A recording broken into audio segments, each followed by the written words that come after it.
when you're an actor and you're like, I gotta play, a gangster. I gotta play that. I gotta play this. You're like, okay, put on the hat.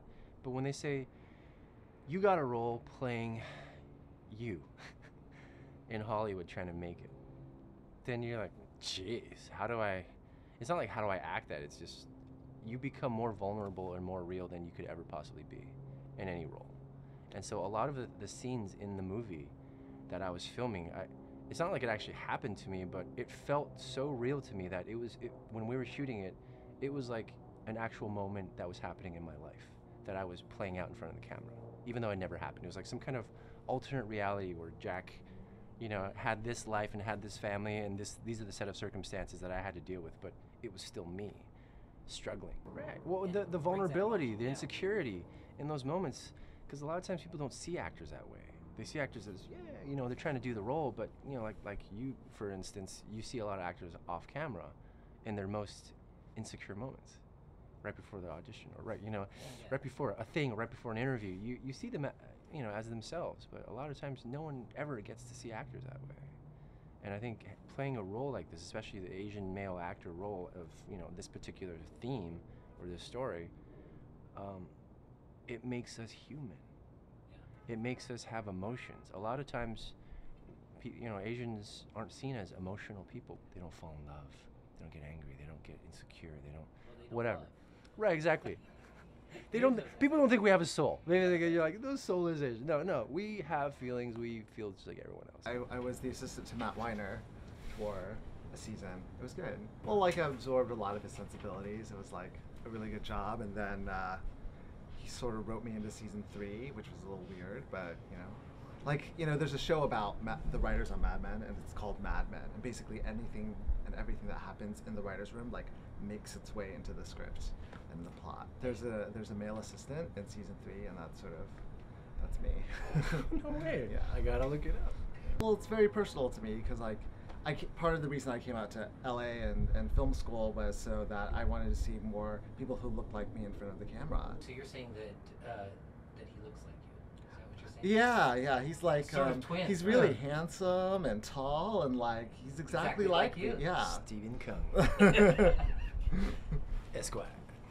Not much progress has been made. There are peaks and valleys, but overall, compared to the 30s and Sesue Hayakawa, we really haven't come that far. When you're young and independent, you just do what you want to do, and that's what spoke to me. While I was on Mad Men, people would mistake me for the other Asian on the show who was tall and wore glasses, wore real glasses, and was straight and had a bowl haircut, and I was nothing like him, and it was discouraging. And when I used to work for a movie executive, I would be on the phone on all the secret conversations, and I remember notes such as this person, this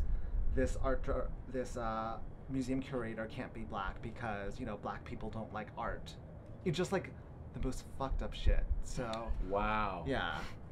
And so when I was looking to write wow. My directorial debut, I thought about situations fraught with conflict, and I'm like, wow, well, being an Asian male actor in Hollywood must be a very hard thing to do, even harder than what I'm doing. And so I thought I'd write about it. I thought it would make for a compelling story. Actually, he was one of the last people to come on board, and luckily we found him through our casting directors, and we met for lunch, and that was it. I mean, as soon as he walked through the door, one of the executive producers was like, "That's our GQ," and that executive producer was my mom. But so you got mom's approval. I mean, look at him; he's a leading man. Well, it was reading this script. I was almost like, who the hell has a secret camera in my house? Because all of the stuff that he wrote was stuff that happened to me. Either personally or, I knew people were just, oh my God, this is for real. And to be able to actually be an Asian male actor, trying to show the struggle of an Asian male actor in Hollywood while being in the lead role of a film is just it's mind blowing. It's like a double, it's like a turducken. You're like, oh my God, there's so many things. I can't even know what to enjoy first. And it came out that way. So it was mostly just shooting it. I got into the material so much that it was just like there was no shock, there was no anything else to do except just do that, you know. And he runs such a nice tight ship. All the kids were great. Everyone on set was just like. Was it good for you? It was good. It was really good. I mean, it was hard work.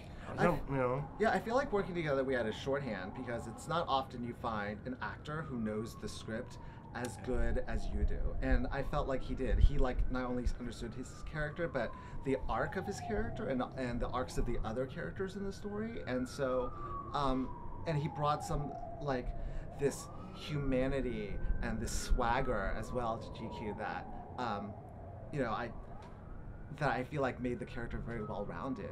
Well, I did my best, and I know Steven did, to write the story in a way that, like you said, anyone could fit that role, but at the same time, here's an Asian man doing it. And because it is such a big deal, the fact that an Asian man is sitting in a role that normally would be for a white guy, doing a completely normal, perfect job of it without being Asian about it, you know what I mean?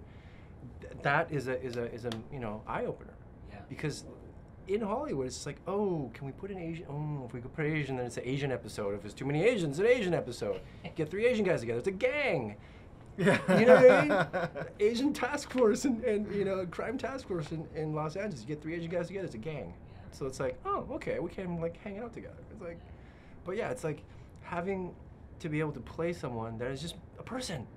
I mean, I know I'm Asian. I'm Chinese. I'm from Taiwan.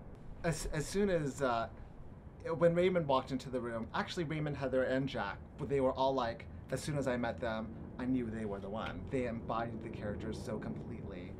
My favorite moment with Bruno, who plays Mitch, is when he and Raymond have a scene when they're at the arc light watching Poo Poo Platter scream, Right.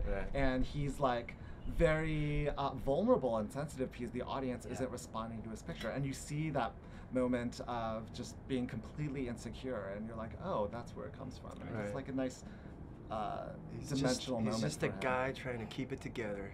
Right. You know, I feel like tonally, you know, because when you read the script, you could read it as a drama or a comedy, and you know, I wanted it to be a drama, and so like getting that tone was very important. And I think along with the music, the acting, the cinematography, and the production design, I think it all came together very nicely in that way.